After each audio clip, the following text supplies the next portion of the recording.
한 유명한 미국의 정신과 전문의가 있는데 이분이 책을 썼어요. 이 책이 뭐냐면 여러분이 입고 있는 게 바로 여러분입니다. 우리나라로는 옷장 심리학이라는 책인데요. 여러분 혹시 읽어보신 분이 있습니까? 이분이 연구를 많이 한 분이에요. 도대체 이 옷이, 패션이 어떻게 사람들의 마음까지도 영향을 줘서 치료할 것인가. 그래서 패션이 사람의 뇌에도 영향을 끼치고 마음의 병까지 치유한다는 매우 놀라운 그런 쾌거를 선보였죠. 그러니까 잠재울 수 없는 우울, 잠재울 수 없는 분노조차도 마음의 상처까지도 치료할 수 있다. 무엇이요? 의복, 옷이. 이것이 이제 요즘 현대 패션에 있어 새로운 어떤 발굴이다라고 할 수 있을 것 같아요. 여러분 의복에 관심이 많죠? 네, 요즘은 뭐 패셔니스트가 곽강을 받는 시대임이 분명합니다.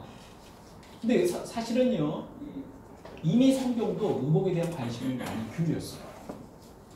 이미 우리가 성경의 첫 장을 딱 열치게 되면, 창세기를 펼치게 되면 하나님께서 정말 디자이너시다라는 걸 알게 됩니다.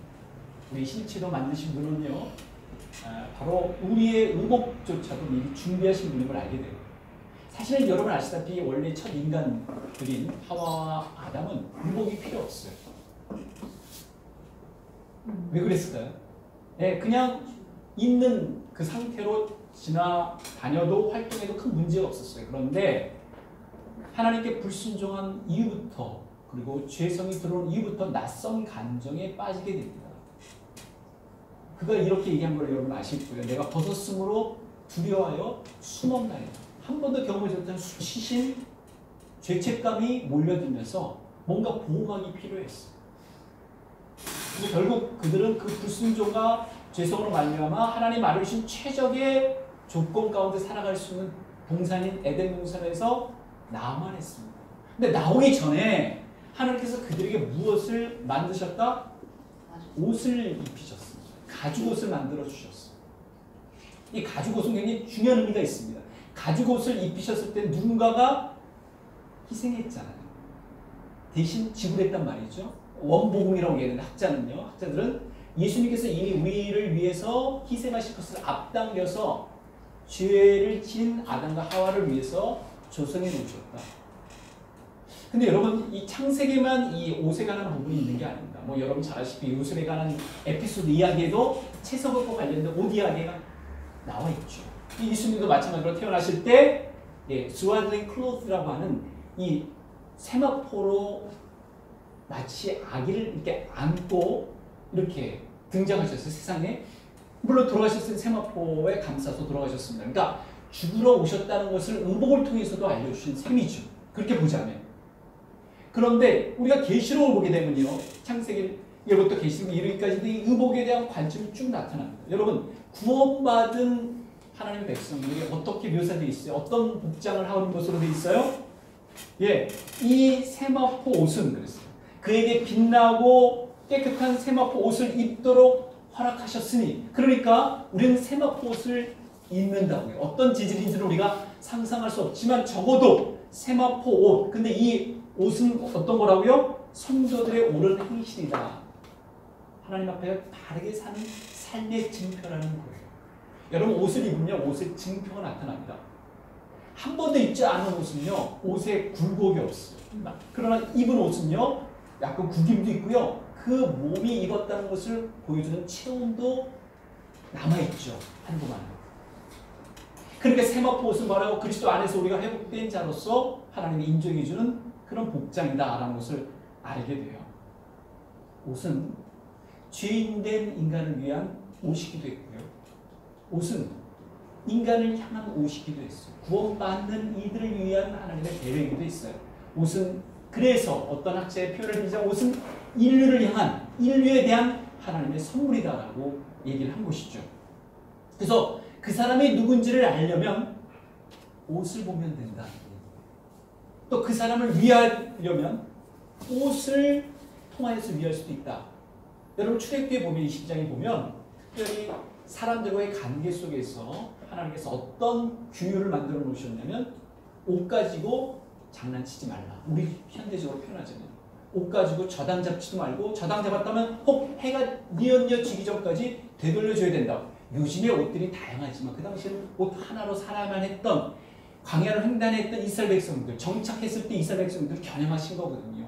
겨우 의복 하나 가지고 생존했던 사람들 향한 하나님의 배려는 옷을 통해서 나타난다. 옷은 곧 그 사람을 나타내는 것이고 옷은 하나님의 백성들에게는 하나님의 배려, 하나님의 은총, 하나님의 긍휼이 되어 있죠. 여러분 이 옷에 대한 관심은 하나님께서 그 특별한 사람들을 통해서 선정된 사람들을 통해서 하나님께서 뭔가 이렇게 나타내려고 하신 부분을 알게 됩니다. 여러분 특별히 구약에 있어서 옷 하면 여러분은 아마 제사장의 옷을 떠올릴 거예요.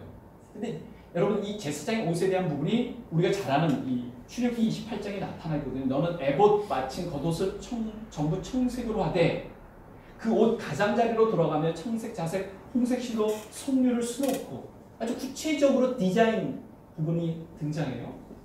원래 하나님은 원천적인 디자이너시니까. 근데 그런 옷의 모습을 누가 또 이어받냐면 여러분 아시다시피 사무엘이 어린 사무엘이 성전에 있으면서 고운 못이 에봇을 입고 하나님을 섬겼다는 대목이 등장합니다. 그가 그냥 섬긴 것이 아니라 어떻게 고운 못이 에봇을 입고 하나님을 섬겼어요. 그 당시에는 하나님을 존중하고 하나님을 경외하고 하나님을 사랑하는 예법이 그것이었습니다. 여러분 참 놀랍지 않아요? 그 제사장의 옷을 보면 어떻게 이렇게 아주 구체적으로 섬세한 옷을 입고 하나님을 나갈 수 있을 것인가. 그때부터 이제 제사장들은 그 옷을 계속 입었습니다. 근데 여러분 흥미롭게도 신약에 건너오면 아빠도 제사장 계열이고 엄마도 제사장 계열인 사람이 등장해요. 여러분이 잘 아는 세례 요한입니다. 스가랴도 엘사벳도 마찬가지로 제사장 계열의 사람으로 출생하게 돼서 성경은 사실은 이 사람의 말로 대제사장격이다 라고 얘기를 합니다. 그가 뭐라고 얘기합니까? 보라 세상 죄를 지고 가는 어린 양이로다. 누가 손짓을 해요? 바로 세례 요한이 가리키거든요. 세례 요한을 진정한 대제사장이죠. 그 어린 양, 희생당할 어린 양이 신 예수님을 예표했고 가리켰으니까 말이죠. 제대로 알았으니까 말이죠. 그런데 이 대제사장격과 방불한 세례 요한이 어디서 살았습니까? 광야에서 살았어요. 무엇을 입고 살았어요? 낙타토롯을 입고 살았어요. 무엇을 먹고 살았어요? 메뚜기와 석청, 야생꿀을 먹고 살았습니다. 여러분 야외라는 거주지에서 낙타토롯을 입고 그죠? 고단백질이라고 얘기할 수 있는 메뚜기와 야생꿀을 석청을 먹고 살았습니다. 굉장히 의미심장하지 않아요? 성전에서 주어진 음식 필요한 대로 먹고 그 다음에 옷을 입고 살아가는 제사장들이 있는 그 시대에 하나님께서는 날카롭게 구분시켜줘서 바로 세례요한으로 하여금 광야에서부터 성전이 아닌 광야에서 낙타토롯을 입고 물론 요즘 낙타토롯을 입고 등장하면 뭐 패셔니스트라고 얘기할 수 있을지 모르겠습니다. 그죠? 순식간에 뭐 그 모자 아마 이렇게 카피하려고 하는 사람들 많을 거예요. 물론 동물보호 단체에서는 뭐 택기 피켓 시위도 하겠지만요. 그리고 음식을 아주 단순한 음식을 먹어요. 왜 하나님께서 그런 복장으로 등장하게 했어요? 그런 하나님의 관심은요. 뭔가 이 세례 요한을 선정해서 배우로서 하나님의 뜻을 드러내 보이길 원하셨어요. 이 부분은 신약에서만 등장하는 게 아닙니다. 여러분 구약에 나타난 특별히 남유다, 북이스라엘로 갈라져서 혹경을 앓고 있던 시대 속에 살고 있는 이스라엘 백성들, 남유다 백성들 중에서도 이사야 선지자들, 예레미야 선지자들, 에스겔 선지자를 통해서 하나님께서 그들을 배우로 만드셔서 연기케 하신 걸 여러분이 혹시 아실지 모르겠습니다. 여러분 예레미야 선지자 여러분 아시죠? 눈물의 선지자라고 불리는 이 예레미야 선지자 여러분 어떻습니까? 그에게는요 뱃띠를 사서요. 요즘 우리 혁대라고 얘기할 수 있죠. 네? 사서 그 다음에 그걸 어떻게 허리에 두르고 물에 닿지 않게 하라고 하셨어요. 그리고 나서는 그가 물론 그대로 순종을 했습니다. 그리고 유브라테스 강 가에 가가지고 거기서 파놓고 거기 그 띠를 숨을 곳을 한번 정해보라고 했어요. 그래서 또 그대로 순종을 했습니다. 그리고 열흘의 날이 지난 다음에 어떻게 됐는지를 한번 확인해보라고 했어요. 아니나 다를까 습기가 좀 있는 곳에서 위에 허리띠가 배띠가 어떻게 해요? 썩었어요. 근데 그걸 끄집어내라고 하는 거예요. 끄집어내라고 하면서 뭐라고 얘기하냐면 유다와 어떻게 해요? 예루살렘의 교만을 내가 쓸모없게 만들 것이다라는 것을 그로 하여금 퍼포먼스화 시켰어요.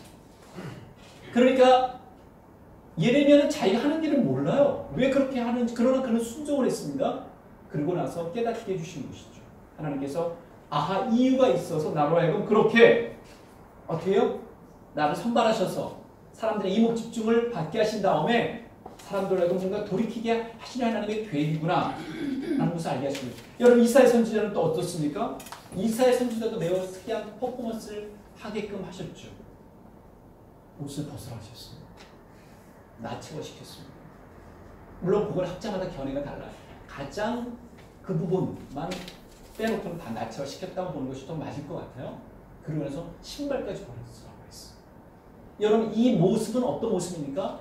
포로로 끌려가서 살아가는 사람들의 모습이에요. 전쟁 포로입니다. 그것을 3년 동안 하고 있어요. 물론 매일마다 그렇게 했다고 보기는 어렵지만 중요한 때 사람들 앞에서 공적인 자리에서 그런 모습을 하고서 지나갔을 때 얼마나 사람들은 혼란스럽겠습니까? 아니 선지자요. 선지자가 어떻게 그럴 수 있습니까? 3년 동안 그도 수치심에 겨워서 살아갔죠. 이 벗는다는 게 여러분 쉽지가 않습니다. 그래서 여러분 이 아랍 같은 게 아랍 문화, 고대 근동 지역의 문화가 계속 이어지는 그 문화적인 맥락 속에 살아가는 이들은요, 이 벗는 것에 대해서 매우 큰 수치감을 느낍니다. 그래서 여러분 아시다시피 머리라고 하는 히잡, 얼굴과 머리를 같이 하는 니캅을 쓴 이유가 바로 거기 있는 것이죠. 이 벗는다는 것은요, 수치 그 자체입니다.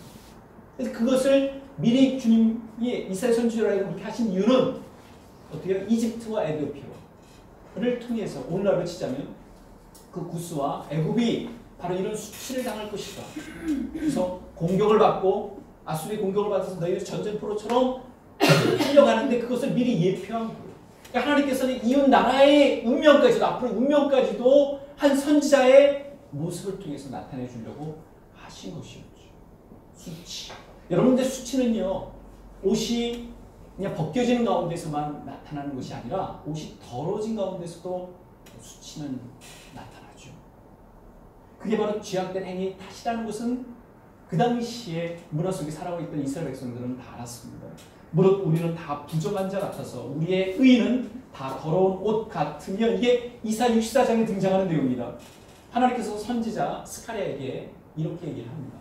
그 당시에 대제사장이었던 여호수아가 옷을 입었는데 더러운 옷을 입은 거예요.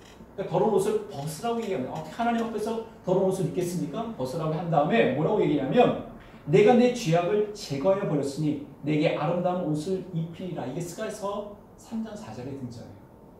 옷은 더럽혀졌습니다. 죄악된 행위를 대신 보여주는 이스라엘 백성들이지. 근데 내가 너를 깨끗게 할 것이다. 아름다운 옷을 입힐 것이다. 내 죄악을 제거해 버렸으니 내게 아름다운 옷을 입힐 것이다. 더러운 옷은 죄악을 타고 깨끗하게 아름다운 옷은 죄악이 해결된 것을 뜻하는 거예요. 그래서 계시록에 보면 그런 아름다운 옷, 빛나는 옷이 등장하는 배경이 거기에 있습니다. 이는 큰 환란에서 나오는 자들인데 어린 양의 피에 그 옷을 씻어 희게 하였느니라. 계시록 7장 14절에 나오는데 여러분 흥미롭잖아요. 어린 양의 피에 의해서 깨끗게 된 거예요. 깨끗게 씻어졌다. 어린 양은 누구를 뜻하면 예수 그리스도를 뜻하면 예수 그리스도의 구속을 뜻하는 거예요. 희생을 뜻하는 것이죠. 신자들이 하나님 안에 있는 이들이 하나님의 백성들이 깨끗해지는 방법은요 다른 게 없어요. 고차원적인 윤리적인 감각을 가지고 아주 도덕률의 근거에 살아간다 그것이 아니라 예수 그리스도를 의지하고 예수 그리스도에 속하고 그리스도와 연합될 때 비로소 거룩해진다는 것을 말해주는 것이죠. 흥미로운 사실은요 또 뿐만 아니라 그렇게 각 선지자들에게 말씀해 주신 그 부분이 이제 신약에서 이루어지는 것이죠. 하나만 더 예를 들면 여러분 에스겔 선지자를 아시죠? 에스겔 선지자에서도요 의복 지침을 내려주셨어요. 예레미야, 이사야뿐만 아니라 에스겔 선지자도 대선지자들이라고 얘기하지 않습니까? 이스라엘 백성들이 문란해졌어요. 문란함이 어디까지 가오냐면 예배를 드릴 때도 문란함이 있어요. 여러분 참 이게 가장 중요한 부분이 문란해지면 이게 모든 것은 다 흩어지는 것이죠. 이거 뭐 볼일 다 본 것입니다. 근데 유독 사독 계열에 있는 제사장들만은 순수하게 성실하게 하나님 앞에 그 제사의 직무를 지켰다고 주님이 인정해 주셔요. 그러면서 의복과 관련한 옷차림을 이렇게 구체적으로 얘기하십니다. 내가 맡긴 직분을 지키되 안뜰문과 성전 안에서 수종될 때는 양털 옷을 입지 말고 가는 배의 옷을 입을 것이니, 그러니까 옷까지도 얘기해 줍니다. 땀이 나는 양털 옷을 입지 말고 가는 배 옷을 입을 것이다. 그리고 배관을 머리에 쓰며 가는 배의 바지를 입고 땀에 나는 것은 허리를 동이지 말며, 그 다음에 쭉 나온 다음에 바깥들 백성에게로 나갈 때, 그들과 만날 때는 그 옷 그 차림으로 나가지 말고 옷은 벗어두고 그들을 만날 새로운 옷을 입으라라고 얘기를 합니다. 그래서 하나님께 예배드리는 그 옷을 백성들이 만지게 되면 그 백성들이 이제 더러워질 수 있기 때문에, 문제가 생길 수 있기 때문에, 더러진다는 표현보다 문제가 생길 수 있기 때문에, 왜냐하면 죄악된 가운데서 거룩한 옷을 입으면 그들에게 있어서 이제 문제가 생기기 때문에 그렇게 하지 말라고 얘기해 주십니다. 왜 그랬을까요? 우리가 성경 공부 시간은 아니지만 하나님께서 구별된 백성들이 더 구별된 삶을 살 수 있도록 구별된 지침을 마련해 주셔요. 여러분, 우리가 하나님을 의식하며 살아갈 때요, 어떤 소망이 생기냐면, 어떤 거룩한 야망이 생기냐면 더 거룩해지고 싶은 마음이 생깁니다. 세상과는 구별되고 싶고, 세상과는 좀 이렇게 거리를 두고 싶고, 하나님 앞에 더 인정받고 싶은 마음이 생기는데, 하나님 그런 이들을 더 거룩하게 만들고 싶어하는 하나님의 계획이 있습니다. 여러분 그것을 아셔요? 그러니까 하나님 앞에 예배를 드리는 이들. 그래서 하나님께 구별된 이들은 어떤 이들입니까? 하나님 앞에 구별된 장소에서 구별된 모습으로, 구별된 자세로 존귀하신 주님 앞에 구별된 행위를 하는 자들 아니겠습니까? 성경이 이런 옷을 통하여, 옷을 빗대서 죄인들의 행위를 폭로하기도 하고요, 죄악된 행위들에 대해서 경고하기도 합니다. 그런데요, 의로운 이들을 대할 때도 의복, 옷을 통해서도 묘사를 해요. 빗대어 말한다는 거죠. 여러분, 그 잠언의 이상형인 이 현숙한 여인, 잠언 30장에 보면 잠언을 이제 압축식으로 표현해주고, 그래서 이거를 여성으로만 보기는 어렵습니다. 요즘 현대 신학자들과 목회자들은 이것은 여성으로만 국한시킨 것은 너무 젠더 갭을 너무 확장시키는 것이기 때문에 그렇지 말고, 이거는 여성을 대표로 하는 이 남성 모두 우리 신자들에게 주는 메시지로 보는 것이 옳다라고 그렇게 정리를 하고 있습니다. 여하튼 이 현숙한 그리스도인의 상이라고 부를 수 있는데, 이걸 어떻게 표현하니? 모든 가족에게 입힐 따뜻한 옷을 마련해 놓았으므로, 그랬어요. 아름답고 고운 모시 옷과 잘색 옷을 입는다. 손수 자기의 복장에 대해서 구별된, 존중하는 그런 걸 옷차림을 해요. 그리고 그 유명한 31장 25절, 능력과 존귀로 옷을 삼고. 그리스도인의 옷은요, 존귀라는 거예요. 능력이라는 것입니다. 여러분, 이 구절이요, 이 북미 사회 속에서는 이렇게 옷에 이렇게 하나님은 사랑이시다 이런 것들이 있잖아요. 우리 옷을 입으면 이 구절이 젊은이, 특히 여성들 가운데 한동안 유행처럼 따라붙은 적이 있어요. 잠언 31장 25절이요. 능력과 존귀로 옷을 삼고. 2016년 9월에 이란 경찰이요, 전통에 맞지 않는 부적절한 옷을 판다는 것으로 800곳이 넘는 여성복 매장에 영업 중단을 명령을 내립니다. 우리나라 같은 경우는 들고 일어나는 일이 많은 일일 텐데, 이란 경찰은 표면적으로는 영문 글씨가 쓰인 옷을 입지 말라는 정부 정책을 우리는 시행하는 것이다라고 얘기하지만, 그 여성용 망토 같은 뒤에 쪽에다가 뭘 했냐면, 이렇게 여성용 관, 영국 여왕이 쓰는 관에다가 이렇게 했냐면 Keep calm, I'm the queen, 이렇게 표현되어 있어요. 그러니까 뭐냐면 진정해라, 내가 여왕이다, 이런 번역이 가능하겠죠. 근데 이것은 사실 2차 세계대전 때 영국 여왕이, 영국 이제 수반이 이 영국 사람들로 하여금 잠잠해라, 하던 일을 행하라 하는 데서 그것을 패러디한 것이거든요. 그래서 Keep calm and carry on, 이걸 이제 패러디한 거. 근데 그러니까 나는 여왕이다라는 것을 못 보는 거죠. 이라는 이 남성 사회 속에서, 무슬림 사회 속에서는. 그래서 결국 이렇게, 그러니까 여러분 참 이 규제가 얼마나 참 의복과 관련된 규제, 우리 한국 사회 속에서, 이 자유로운 사회 속에서는 사실 생각할 수 없는 부분이죠. 다시 이스라엘 민족으로 되돌아오면, 이스라엘 민족의 하나님은요, 선지자들이 입는 옷을 통해서나 선지자들을 통해 준 메시지 가운데 어떻게 해요? 옷의 묘사를 통해서 자신들의 과거 행태를 보이게 했어요. 되돌아보게 했어요. 수치, 죄책감을.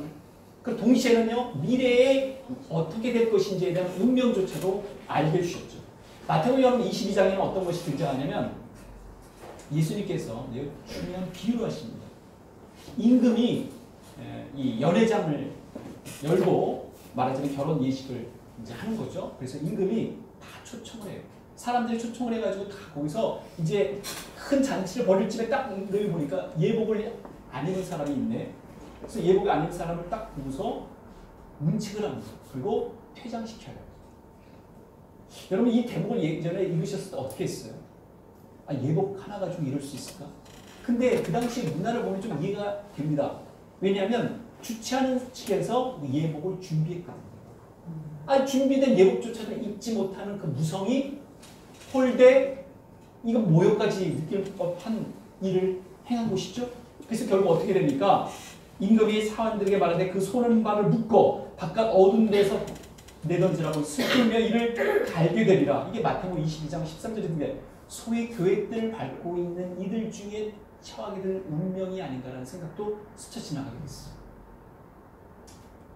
성도 여러분, 성도들에게 주어지는 예복이 있습니다. 계시록 성도들이 주님 앞에서 영원히 살아갈 때 맞이하게 돼요. 그 예복을 이렇게 표현해줘요. 어린 양의 혼인계약에 이르렀고 그의 아내가 자신을 준비했으므로 그에게 빛나고 깨끗한 세마포 옷을 입도록 허락하셨으니 하나님께서는 지금도 그의 백성들을 위해서 무엇을 준비하신다고요?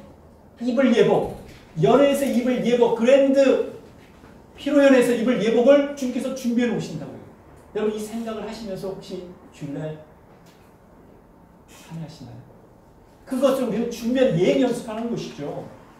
자기 두루마기를 또 빠는 자들은 복이 있으니 두루마기를 빤다고 표현되어 있어요. 세탁한다는 것이죠. 그가 나에게 이르되 이는 큰 환난에서 나오는 자들인데 어린 양의 피에 그 옷을 씻어 희게 하였느니라. 계시록도 7장에 나오는데요.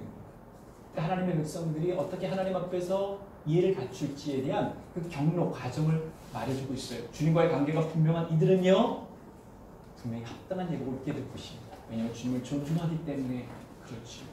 그래서 우리가 앞으로 입을 예복을 생각한다면 오늘 내가 어떤 의복을 입고서 살아가는지 나의 내면의 복장은 무엇인지에 대해서 좀 생각해 볼 필요가 있겠죠. 그런 면에서 골로새 3장은 성도들이 입는 예복의 성격을 이렇게 얘기해 줍니다. 또 베드로전서 3장도 이렇게 얘기를 해줍니다. 너희의 단장은 머리를 꾸미고 금을 차고 아름다운 옷을 입는 외모로 하지 말고. 지상에서 나그네로 살아가는 백성들에게 주는 메시지인데요. 너희의 단장은 머리를 꾸미고 금을 차고 아름다운 옷을 입는 외모로 하지 말고. 그 당시 그렇게 옷에 대한, 옷 치장에 대한 관심이 컸다는 것이죠. 여러분 사회 문화가 달라도요. 그런 부분에 대해서 일정 관심이 있었던 겁니다. 근데 그걸 아예 싹 무시하느냐? 그렇지가 않아요. 성경의 톤은 후자에도 있어요. 그 뭐죠? 현대의 성경이 이렇게 되어 있습니다. 오직 마음에 숨은 사람을 온유하고 안정한 심령이 썩지 아니할 것으로 하라. 이는 하나님 앞에 값진 것이 숨은 사람을 발굴하라는 거예요. 숨은 사람에 대해서 치장하라는 것이죠. 옳다. 외부에 대해서 치장하는 거 좋다. 그러나 숨은 사람은 없다냐. 숨은 너의 사람은 지금 어떤 상태냐는 것을 보여주는 것으로 옷 매무새나 옷 치장을 동원시키고 있어요. 여러분은 겉모양만 화려하게 꾸미지 말고 순하고 정숙한 마음가짐으로 속사람을 아름답게 하십시오. 이것은 하나님 보시기 매우 귀한 일입니다. 하나님은 중심 오시다. 우리의 마음의 중심 오시다. 그래서 성도들이 집중해야 될 의복은요 다름 아닌 내면의 차림이죠. 그래서 그렇게 성도들 양육해야 될 지도자들에 대해서, 집사들에 대해서 뭐라고 되어 있냐면 여자들도 이와 같이 정숙하라. 이 디모데전서 3장 11절에 등장합니다. 교회는 정숙미를 아름다운 미로 치는 것이죠. 공동생활하는 교회 성도들은 어땠을까요? 소아시아에 흩어져서 그들에게도 공동 규약이 있어서 공동 지침을 받게 되었어요. 함께 모이다 보면요 가족들도 여러분 마음이 안 맞아서 흔들릴 때가 있지 않습니까? 언쟁을 할 때가 있어요. 그거를 위한 지침으로 이렇게 표현해 줍니다. 그러므로 너희는 하나님의 택하서 거룩하고 사랑받는 자처럼 긍휼과 자비와 겸손과 온유와 오래 참음을 뭐라고요? 옷 입고 했어요. 흥미로운 표현입니다. 누가 누구에게 불만이 있거든 서로 용납하여 용서하되 주께서 너희를 용서하신 것 같이 하고 이 모든 것 위에 사랑을 더하라. 이는 뭐라고요? 온전한 예매는 띠니라. 혁대가 필요한 옷을 입는 분들은 혁대가 없었을 때의 그 허전함 그리고 내려오는 것 그걸 한번 경험하셨을 거예요. 이게 바로 띠라는 거예요. 근데 뭐라고요? 긍휼과 자비와 겸손과 오래 참음과 온유라는 이 옷을 입어야 된다. 여러분 왜 옷을 입는다는 표현을 썼을까요? 여러분 옷을 입는 거요 자연스럽지 않습니다.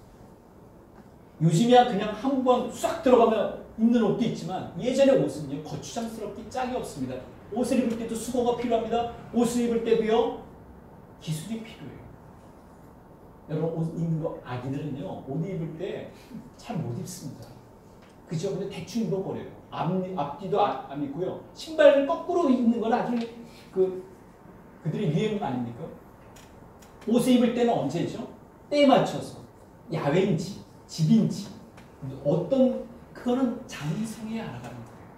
마찬가지 장성에서 그리스도 안에서 너희가 온전해져서 때에 맞춰서 어떤 옷을 입을지 여러분 옷장에서 옷을 고를 때 겨울이니까 내가 교회 갈 때니까 아니면 친구를 만날 때니까 편한 내가 집에서 있을 때니까 옷을 선택하시죠. 그게 안목이 생긴 것처럼 너희도 때에 맞춰서 그 복장을 취하라고 얘기하는 것이죠. 상황에 맞는 복장. 심지어 때로는 신자들은 영적인 전투를 할 때도 있어요. 그 유명한 에베소 6장에 등장하는 부분이죠. 마귀의 관계를 능히 대적하기 위해 하나님의 전신갑주를 입으라. 이게 에베소 6장 11절 말씀입니다. 마귀의 계략에 맞설 수 있도록 하나님의 무기로 완전 무장하십시오. 때로 성도들은요. 사역자들만이 아니라 목회자들만이 아니라 지도자들만이 아니라 완전 무장한 채 살아갈 때가 있어요. 군대 가신 분들은 아실 거예요. 누운 채 자면요. 이게 자는 것 같지도 않고 막 구두를 딱 하고 그죠? 전투화 신겨놓고 합니다. 그게 훈련이에요. 훈련 시간. 그럼 이게 자는 건지 내가 지금 훈련받고 있는 이 상황을 꿈꾸게 되고 그러나 올리면 뛰쳐나가는 거예요. 뛰쳐나가는 거예요. 저희 같은 경우도 제가 이제 하고 나서 운동을 다 신고 자요. 상황이 올리면 그대로 뛰쳐나갑니다. 그러면 정말 조금 과장하면 30초도 안 걸려요. 30초가 뭘까요? 다다다다 뛰어나가서 올라가가지고. 근데 그 부분에 대해서 제가 그럴 수 있다는 걸 알게 된 거예요. 지난번에 우리 러시아 월드컵 여러분 크로아티아와 러시아의 8강전에 승부차기 때요. 여러분 그거 보셨어요? 유튜브에서? 크로아티아에 있는 소방관들이 자신이 응원하는 그 똑같은 대표팀의 모습을 있다가 벨이 딱 울리니까 와 10초 만에 출동한 장면 10초 만에 이걸 센 거예요. 와 대단하다 싶은 거예요. 우리 같은 다시 이렇게 할 텐데 여러분 이게 바로 완전 무장한 채 나가는 이들의 것을 보여주는 것이죠. 여러분 옷은요 내 삶에 영향을 줍니다. 옷을 입을 때는 더더욱 그래요. 손길이 가는 옷이 여러분 있지 않아요? 여러분 애정이 가는 옷이 있죠. 제가 결혼식 때 입은 옷을 한 20년 이상 간직했어요. 왜 그걸 간직하느냐 옷장도 적은데 왜 그런 얘기를 들었어요. 근데 이유가 있어요. 제가 여러분도 그렇지만 저도 새 옷도 사지만 오래된 옷은 10년 15년 된 옷도 있어요. 신발도 제가 캐나다에 있으면 10년쯤 넘은 신발도 있어요. 밑창이 떨어져가지고 제가 구두쇠를 해서가 아니라 거기는 제 추억이 담겨있기 때문에 제가 나중에 오후 시간 있으면 좀 말씀드릴지 몰라도 옷에 그것을 보게 되면 그때 얽힌 일들이 일화가 다는 아니지만 특별한 게 등장합니다. 추억이 담겨있다는 것이죠. 여러분 우리 옷도 우리가 교회에서 입는 옷, 성도들과 만남에서 옷, 성경 공부할 때 옷, 예배 드릴 때 옷, 근데 마음의 옷은요 기억나기 마련이에요. 그때 내가 어떤 마음으로 어떤 자세로 내가 되는가 어떤 마음과 자세로 내가 그것을 수행했는 거예요. 그래서 다 기억이 나기 마련이죠. 베드로전서 3장의 말씀 여러분 기억해 주시기 바랍니다. 너희 단장은 머리를 꾸미고 흠을 차고 아름다운 옷을 입는 외모로 하지 말고 오직 마음에 숨은 사람을 온유하고 그래서 골로새 3장에서는 신앙인들이 세속의 영향을 받아 이미 몸에 익숙한 몸에 밴 것을 어떻게 해요? 지적합니다. 이제는 너희가 이 모든 것을 벗어버리라는 거예요. 여러분 벗는 것, 입는 것 못지않게 벗는 것도요 힘듭니다. 애들이 옷 바지 벗을 때 예전에 어렸을 때 이게 여기가 이게 어렵잖아. 애들이 이거 잘 못 벗어요. 이게 벗어라. 분함과 노염과 악의와 비방과 너희에게 부끄러운 말이라. 너희가 모두 서로 거짓말하지 말라. 옛사람과 그 행위를 벗어버리고 이거 골로새 3장 8절부터 9절이에요. 여러분 벗는 행위가 필요합니다. 벗을 때는 때로 홀감을 해요. 여러분 샤워하기 전에 다 벗어야 홀감을 하지 않겠어요? 그죠? 새로워질 때는 벗어야 되는 것이고 우리가 하나님 앞에 나올 때는 이 모든 것들을 다 벗고 주님을 만나는 것입니다. 한국 사회에 너무 거친 말이 지금 난무하고 있죠. 너무 거친 압력밥솥 같은 사회 속에서 우리도 모르게 이리저리 상처를 받고 있어요. 또 그게 불쑥불쑥 나오기가 않아요. 그래서 여러분, 우리가 하나님 앞에서 그 모든 것들이 예배 가운데서, 찬양 가운데, 기도 가운데서 회복될 필요가 있고 치유받을 필요가 있습니다. 하나님 그렇게 치유하기를 원하시죠. 왜냐하면 우리로 하여금 온전한 그리스도인으로 삼기를 원하시니까. 때문에 그랬죠. 분노라는 옷, 악이라는 옷, 비방의 옷을 창하게 되면 모르게 나의 영적인 데 영향을 줘요.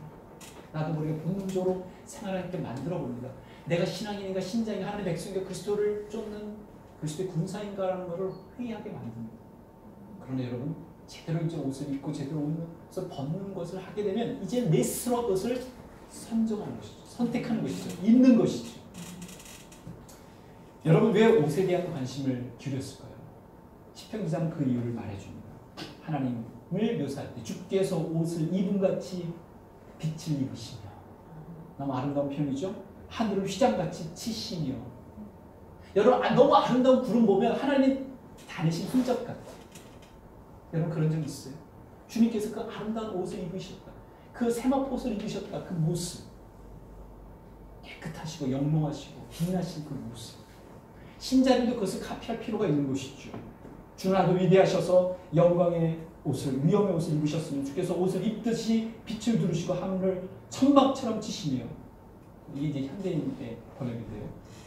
여러분, 하나님께서 그의 백성들을 향해 베푸신 일도요, 옷으로 묘사된다는 걸 여러분 아셔요? 그분이 품으신 궁율도, 발산하신 자비도요, 옷을 가지고 표현됩니다. 여호와의 은혜와 우리 하나님의 보복의 날을 선포하여 모든 슬픈 자를 위로하되 슬픔을 대신하여 찬송의 옷으로 그 근심을 대신하시고, 찬송의 옷으로 그 근심을 대신하시고. 여러분, 이게 무슨 뜻인지 아시겠어요? 예전에 제가 군대 가서 거의 이렇게 굉장히 어려웠어요. 군대 갈 수가 없어요.